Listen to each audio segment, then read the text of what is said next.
ایک جو ان کے ساتھ حضرت عمر رضی اللہ تعالیٰ عنہ کے ساتھ تھا، اس نے پوچھا یا امیر المؤمنین، آپ اتنے مشغول انسان ہیں، آپ بوڑھی عورت کے پاس کھڑے ہو کر آپ کا وقت کیوں ضائع کر رہے ہیں؟ تو حضرت عمر رضی اللہ تعالیٰ عنہ نے فرمایا اگر وہ بوڑھی عورت مجھے پورا دن بھی کھڑا کر دیتی نماز کے وقت کے علاوہ، میں پورا کا پورا وقت ان کے پاس کھڑے ہو جاتا، ان کی باتیں سنتا۔ کون ہے وہ؟ ان کی بات کے بارے میں اللہ سبحانہ و تعالیٰ، ان کی بات کو اللہ سبحانہ و تعالیٰ نے سنا، جو ہم نے اب شروع کیا پارا قد سمع اللہ، اللہ نے سن لیا۔ ان کی بات ہے حضرت خویلد بنت ثعلبہ رضی اللہ تعالی عنہ۔ اللہ فرماتا یہ واقعہ کیا ہوا تھا کہ ان کو ان کے جو شوہر تھے انہوں نے زہار کر دیا۔ زہار خویل ہے الف ری، زہار۔ یہ زہار کیا تھا؟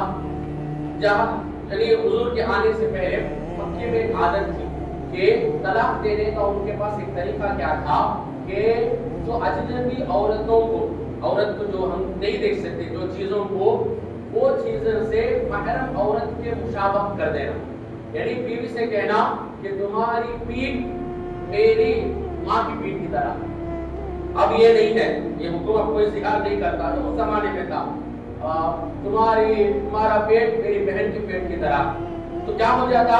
الگ ہو جانا، طلاق ہو جاتا۔ تو زہار کرنا ہے، تو ان کے شوہر نے ان کو زہار کر دیا۔ تو یہ حضور صلی اللہ علیہ وسلم کے پاس آتی ہے اور کہتی ہے یا رسول اللہ صلی اللہ علیہ وسلم، میں نے اپنی آدھی زندگی ان کے ساتھ گزار دی، اب میری بچی ہے، میں بوڑھی بھی ہو چکی ہوں، تھوڑی میں عمر رسیدہ بھی ہو گئی ہوں، اب یہ مجھے زہار کر رہے ہیں، یا رسول اللہ کوئی فیصلہ کیجیے۔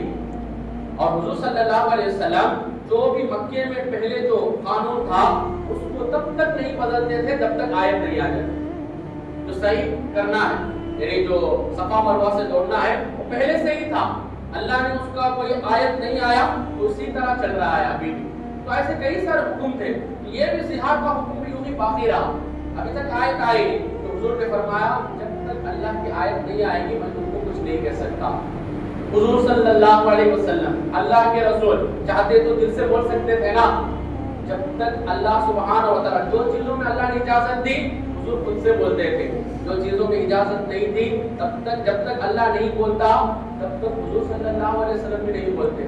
ہماری حالت کیا ہے؟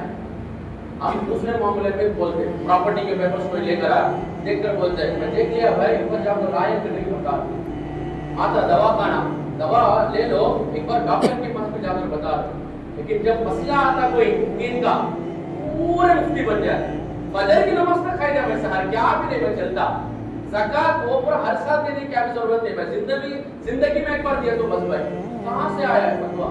یہ مفتی صاحب کچھ بھی کتاب پڑھے نہیں، کچھ بھی نہیں کرے۔ تو حضور صلی اللہ علیہ وسلم اللہ کے رسول ہونے کے باوجود جب تک قرآن کی آیت نہیں آتی نہیں بولے، تو یہ بول رہے ہیں یا رسول اللہ صلی اللہ علیہ وسلم کچھ کیجئے، کچھ بتائیے، اللہ سے پوچھ رہی ہے۔ اللہ سبحانہ و تعالی ان کے جواب میں آیت نازل فرما رہا، کتنی پیاری عورت ہوگی، کتنی پاک عورت ہوگی وہ۔ اللہ کہتا ہے قد سمع اللہ، اللہ نے سن لیا، قول الذی، اس عورت کی بات، تجادلک فی زوجہا، جو تمہارے سے جھگڑا کر رہی ہے یعنی بات کر رہی ہے ان کے شوہر کے بارے میں، وتشتکی الی اللہ، اور اللہ سے شکایت کر رہی ہے، وتشتکی الی اللہ واللہ یسمع تحاورکما، اللہ سبحانہ و تعالی نے تمہارے دونوں کی باتوں کو سن لیا ہے، واللہ سمیع بصیر، اور اللہ سبحانہ و تعالی سننے والا ہے اور دیکھنے والا ہے۔ اب مسئلہ اس کا حل کیا ہے، کفارہ کیا ہے؟ اللہ فرماتا ہے والذین یظاہرون من نسائہم، جو بھی لوگ اپنی عورتوں کو زہار کر دیے، ثم یعودون لما قالوا، پھر چاہتے ہیں کہ جو بات بول دیے اس کو واپس لینا، تو کیا کرنا؟ فتحریر رقبۃ مؤمنۃ من قبل ان یتماسا، اس کو چھونے سے پہلے، اس عورت کو چھونے سے پہلے ایک غلام آزاد کرنا، یا غلام آزاد نہیں کر سکتے، غلام نہیں ہے تو اس کے بعد کیا ہے؟ فمن لم یجد فصیام شہرین متتابعین، 2 مہینے لگاتار روزے رکھنا، وہ بھی نہیں رکھ سکتے تو فَإِطْعَامُ 60 مسکینہ 60 مسکینوں کو کھانا کھلانا.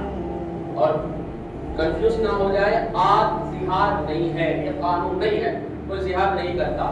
اس زمانے میں تھا، لیکن یہی کفارہ جو آدمی روزہ جان بوجھ کر توڑے گا، خواہش کے واسطے، بھوک لگ گئی، پیاس لگ گئی، یا اپنی خواہش کے واسطے کھا لیا، پی لیا، یا اپنی اور بیوی سے صحبت کر لیا، تو اس کے لیے بھی کفارہ کیا ہے؟ یا تو غلام آزاد کرنا، کوئی غلام نہیں مل سکتا آپ کو، تو اور کیا کرنا؟ 60 روزے 60 روزے لگاتار رکھنا، ایک بھی نہیں چھوڑنا بیچ میں. اور یار تو کیا کرنا؟ 60 مسکینوں کو کھانا کھلانا. ایک مسکین کتنا؟ ایک مسکین کا کھانا کھلانا کا فطرہ کا اماؤنٹ 100 روپے، تو 60 اگر رکھیں گے تو 6000 روپے دینا. تو یہی مسئلہ ہے وہاں پر. تو اس سے ہم کو کیا معلوم ہوتا ہے؟ حضور صلی اللہ علیہ وسلم کے زمانے میں عورتوں کا مقام کیا تھا. آ کر حضور سے پوچھ رہی ہیں، یا رسول اللہ صلی اللہ علیہ وسلم آپ بتائیے مجھے مسئلہ، اور اللہ سبحانہ و تعالیٰ ان کا جواب بھی دے رہا ہے. تو آج جو بھی دنیا یہ بتا رہی ہے کہ اسلام عورتوں کو دباتا ہے، عورتوں کو ان کا حق نہیں دیتا ہے، جھوٹ، پورا کا پورا جھوٹ. اسلام نے جو مقام دیا ہے کوئی اور نہیں دے سکتا. جیسے کہ بچی پیدا ہوتی ہے، اسلام کیا بولتا ہے؟ حضور فرماتے ہیں جس کے بھی گھر میں بیٹی پیدا ہوئی، 2 بیٹی ہو یا 1 بیٹی ہو، اس کو اس نے اچھی طریقے سے پالا، اچھی طریقے سے پرورش کی، یہاں تک کہ اس کی بہترین طریقے سے شادی کروا دی، بہترین شوہر سے، بہترین محل میں بولا نہیں، بہترین شوہر سے شادی کروا دی، تو کیا ہوگا؟ میں اور وہ، حضور فرما رہے ہیں میں اور وہ جنت میں ان 2 بیویوں کی طرح رہیں گے. ہو گیا.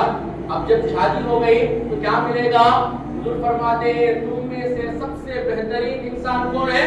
جو اپنی بیویوں کے ساتھ اچھا سلوک کرے. ہوا. تیسرا سٹیج کیا ہے؟ ماں کا.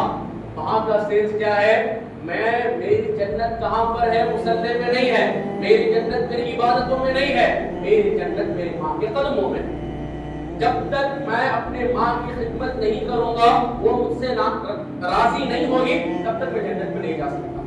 تو عورتوں کا ہر جگہ، ہر سٹیج میں حضور صلی اللہ علیہ وسلم نے وہ مقام دیا ہے کوئی اور مذہب دے نہیں سکتا، نہیں دے سکتا. تو جو بھی یہ میڈیا یہ افواہیں پھیلا رہے ہیں کہ اسلام دباتا ہے، بیکار باتیں. برقع کی جو بات ہے، برقع پہننا، پردے میں رہنا، کیوں رہنا؟ جو گندے لوگ ہیں نا ان کی نظر ان پر نہیں پڑنا، حفاظت سے رہنا، اس لیے برقعے کی برقعے کا حکم ہے. اور مردوں کے لیے بھی حکم ہے.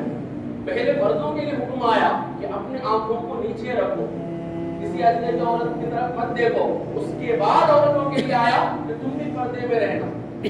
تو عورتوں کو جو حق دیا گیا اور ان لوگوں کا بھی جو لوگ باہر بات کرتے ہیں کہ اسلام کے بارے میں نہیں، مسلمان عورتوں کے ساتھ یہ کرتا ہے. کیا ہم نے آج کی مغرب کی نماز میں اعلان کرنا پڑا. کیا اعلان؟ بچی کی شادی کے واسطے مدد کرنا. بچی کی شادی کا 1 روپیہ بھی خرچ اللہ حضور صلی اللہ علیہ وسلم نے نہیں رکھا. 1 بھی روپیہ اس کے باپ پر نہیں رکھا. ہم ظالمہ ایسے ہیں کہ دوسروں کا کلچر لے کر آ کر اسلام میں رکھ کر مار ڈالیں گے، لیکن چھوڑیں گے نہیں، سدھرے گے. ہم سارے لوگ مل کر یہ سوچ لیں کہ 1 بھی پیسہ جہیز میں نہیں لیں گے. جن کی شادی نہیں ہوئی ہے، کیا یاسین؟ انشاءاللہ جن کی شادی نہیں ہوئے کرنا. بھائی مسلمان ہیں نا ہم، یہ کیا پتا معلوم کیا ہم لیتے، پھر اس کے بعد ہماری بیٹی کو ہمیں دیتے، ہماری بہن کی وجہ سے ہمیں دیتے. کیا آج کمانے کا مقصد کیا ہے معلوم؟ باپ کماتا کیا؟ بیٹی کی شادی کرنا. اللہ اکبر. بیٹی کی شادی کرانے پر سے بندہ بھی کمائے گا، قوم کو آگے بڑھانے پر سے کمائیں گے، بہن کی شادی کے واسطے کمائیں گے. تو یہ سب چھوڑیں گے تبھی ہم آگے بڑھ سکتے ہیں.